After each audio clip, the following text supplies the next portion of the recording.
তৃণমূল কংগ্রেস ক্ষমতায় আসার পর এমন একটা দপ্তর নেই যেখানে দুর্নীতি যুক্ত হয়নি এবং পুরসভাতে দুর্নীতি লাফিয়ে লাফিয়ে বেড়েছে। কংগ্রেসের রাজনৈতিক ডিএনএ হচ্ছে অসত্য কথা বলা। অসত্য এবং দুর্নীতি এই দুটো হচ্ছে TMC DNA of their politics.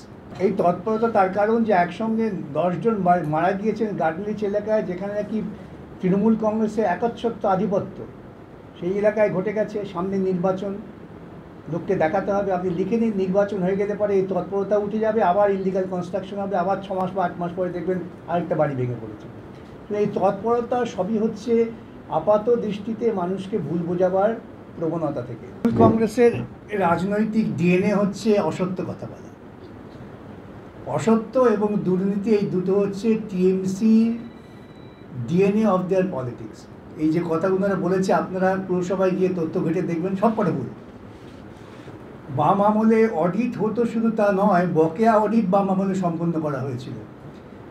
বাম আমলে সুব্রত বাবুর আমলে রেখে যাওয়া দেনা, সেই দেনার টাকা শোধ করে আমরা যখন চলে আসি তখন প্রায় 500 কোটি টাকার মতো উদ্বৃত্ত আমরা ফান্ড রেখে এসেছিলাম।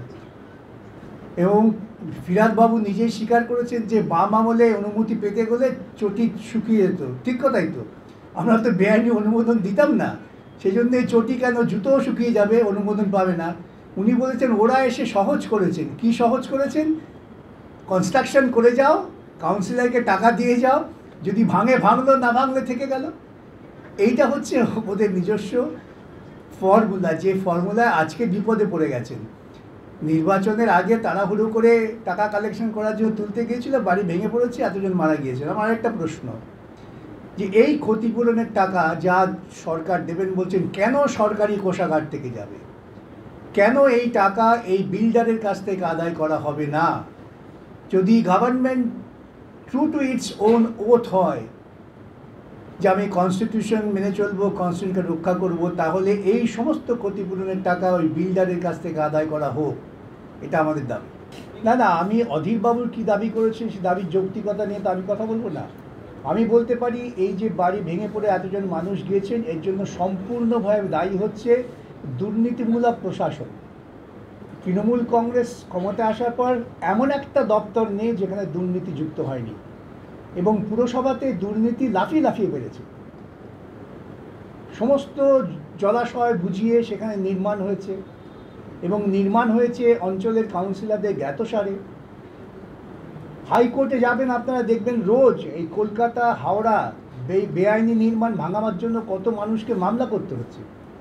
সাধারণ মানুষ উপায় না পেয়ে মামলা করছেন যে এই বেআইনি নির্মাণ বন্ধ করো। এটা তো হাইকোর্টে রেকর্ড দেখলেই বোঝা যাবে।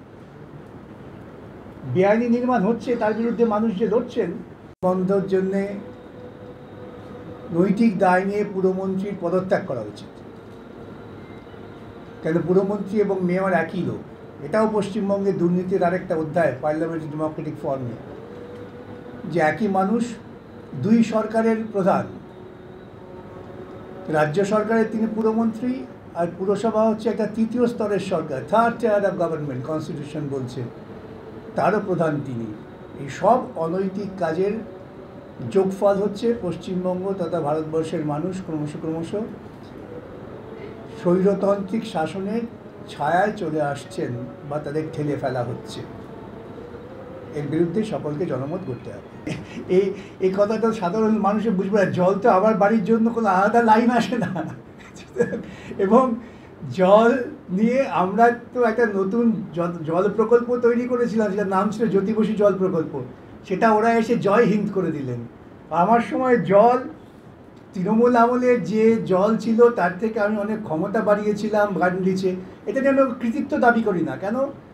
প্রশাসনিক ব্যবস্থা একদল ক্ষমতায় আসবে, পরের দল তার উপরেই করবে, এটাই নিয়ম। আমরা ওদের আমলে হয়নি, অতএব আমি করতে পারছি না 14 বছর পর, এই ধরনের অযৌক্তিক কথা আমরা বলি না।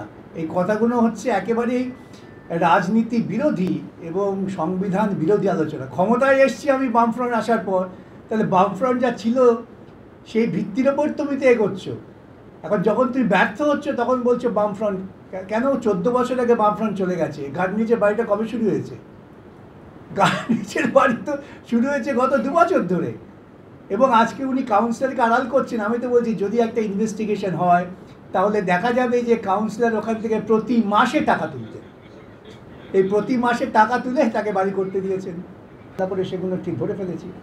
ইলেকট্রাল বন্ডের সমস্ত টাকা বাজেয়াপ্ত করে দিক, দেখবেন বিজেপি ও তৃণমূল দুজনই মুখ তুবড়ে পড়বে। বিকাশবাবু, এই যে রচনা বন্দ্যোপাধ্যায় বা অন্যান্য সময় আমরা দেখি যারা অন্য জগৎ থেকে আসে তারা এই ধরনের মন্তব্য করেন, কি রাজনৈতিক জগতের সঙ্গে মানাতে পারেন না, নাকি তাদের নিজেদের সেলিব্রিটি কিছু ভাবনা চিন্তা থেকে? দেখুন, স্ব ক্ষেত্রে অনেকেই হয়তো খ্যাতিমান হতে পারেনি, আর আমাদের এখানে খ্যাতিমান হওয়ার একটা আমাদের এখানে সর্বত্রই হচ্ছে প্রচার মাধ্যম। উনি বোধহয় কোনো একটা নির্দিষ্ট বিনোদনী কোনো অনুষ্ঠান পরিচালনা করেন। এখন টেলিভিশন তো ঘরে ঘরে পৌঁছে গিয়েছে, এমনকি আপনি দেখবেন এমন বস্তি অঞ্চল আছে যেখানে ছেলেমেয়েরা স্কুলে যেতে পারে না, কিন্তু টেলিভিশন পৌঁছে গেছে। অতএব সেই প্রচারের সুবাদে চেহারাটা খুব পরিচিত হয়, কিন্তু সেই চেহারাটা তার পরিচয় হচ্ছে, জনপ্রিয়তা হচ্ছে ওই ক্ষুদ্র ক্ষেত্রে। কিন্তু রাজনীতি একটা বিশাল ব্যাপার। রাজনীতি তো ধান্দার জায়গা না, রাজনীতি হচ্ছে সমাজনীতি, সামাজিক আদর্শ, রাজনৈতিক আদর্শ, এই সব কিছু নির্ভর করে। সেখানে চট করে মন্তব্য করতে গেলে একটু তো অসুবিধা হবেই। এখন আমার যদি কেউ বলে আপনি উত্তম করে অভিনয় করুন, তাহলে আমি যেমন হাস্যাস্পদ হব, ঠিক সেই রকমই হবে আর কি। সুপ্রিম কোর্টের তত্ত্বাবধানে বাবা, এই বুদ্ধিটা কে দিয়েছে ওদের? কোথা থেকে এই সমস্ত ধারণা? সুপ্রিম কোর্টে কি জাজেরা ঘুরে বেড়াবে? পাগলের প্রলাপ। আপনাদের মতোই রচনা দেবীর নতুন রচনা পড়ে খানিকটা বিভ্রান্ত হয়ে পড়েছিল। উনি নাকি ধোঁয়া দেখতে পাচ্ছেন। এক হতে পারে, আমার মনে হয়েছিল প্রথম অবস্থায় হয়তো দৃষ্টিশক্তির খানিকটা ঘাটতি ঘটেছে, কেন যখন আমাদের চোখ ঝাপসা হয়ে যায় সব ধোঁয়ালে মনে হয়। আর তা না হলে আমি বলি যে, ঠাট্টা করে বলি যে তৃণমূল কংগ্রেসে যারা প্রার্থী হন বা নেতা হন তাদের মাথায় একটা মমতা চিপস দিয়ে দেওয়া হয়। শুধু কথা বলতে গেলেই ওরা অবান্তর, অপ্রয়োজনীয়, তথ্যহীন, অসত্য কথা অনর্গল বলে যেতে পারে। এটা মিলিয়ে দেখবেন আপনারা, যে কোনো তৃণমূল নেতা অন্য ক্ষেত্রে হয়তো খুবই মনে হবে বেশ ভালো সাজুজ্য রেখে কথা বলছেন, ভারসাম্য কথা বলছেন, যে তৃণমূলে চলে যাবেন দেবেন একেবারে চিপস কাজ করতে শুরু করে। কেন আমি সাম্প্রতিককালে পড়ছিলাম, বিজ্ঞানীরা বলছেন নাকি হিউম্যান ব্রেনে যদি চিপস দিয়ে দেওয়া হয় তাহলে আমরা সবাই 17 বছরে থেকে যাব, আর 70-এ পৌঁছবে না। সেই রকম ওদের চিপস দিয়ে দেওয়া হয়, মমতা চিপস। এটা তো নির্বাচন কমিশন, তারা তাদের বিভিন্ন রিপোর্টের ওপর কাজ করেন, এ সম্পর্কে আমাদের কিছু বলার নেই। কিন্তু আমাদের যেটা বক্তব্য সেটা হচ্ছে রাজীব কুমারকে ডিজি পুলিশ করাটাই তো একটা অনৈতিক কাজ ছিল। এখন রাজীব কুমার এবং মমতা উভয়ই একই চিটফান্ড দুর্নীতি মামলায় পারস্পরিকভাবে যুক্ত। আপনাদের মনে থাকতে পারে যে তদন্তের নাম করে রাজীব কুমার বহু তথ্য লোপাট করেছিলেন, এবং যখন সিবিআই তদন্ত শুরু হলো তখন রাজীব কুমারকে তারা জিজ্ঞাসাবাদের জন্য কলকাতা শহরে এসেছিলেন। তখন রাজ্যের মুখ্যমন্ত্রী রাস্তায় নেমে পড়েছিলেন, শুধু একদিন না, রাস্তায় ধর্ণা দিচ্ছিলেন। এই যে পারস্পরিক দুর্নীতিমূলক কাজের সঙ্গে যোগ মন্ত্রী এবং পুলিশ অফিসার, তা উভয়ই তো একই দোষে দুষ্ট, তাহলে কি করে তাকে ডিজি পুলিশ করা হলো, যিনি একজন অভিযুক্ত? সেখান থেকেই দুর্নীতি শুরু হয়। আচ্ছা ধরুন ফিরহাদের নাম ফিরহাদ হাকিম ববি, তা আমি ওকে ফিরহাদ হাকিম ববি বলে ডাকলাম, হ্যাঁ? আচ্ছা, ফিরহাদ হাকিম ববি বলে আমিও ডাকলাম, শুভেন্দুও ডাকলো, অধীরও ডাকলো, আপনারাও ডাকলেন, একই সুর হবে তো? এতে বেসুর হবে না। বাড়ি ভেঙে পড়েছে, কেন ভেঙে পড়েছে? তো একই কথা হবে, বাড়ি ভেঙে পড়েছে। অতএব যেটা বাস্তব, সেই বাস্তবটাকে প্রত্যেক মানুষই একই ভাষায় কথা বলবেন, কেন ভাষাটা তো আমাদের এক। আমি তো হিব্রুতে বলতে পারবো না। সুতরাং এগুলো হচ্ছে একেবারে কী বলবো, ওই বাচ্চাদের যখন ক্লাবে ঝগড়া হয় তখন যা হয় সেই রকম।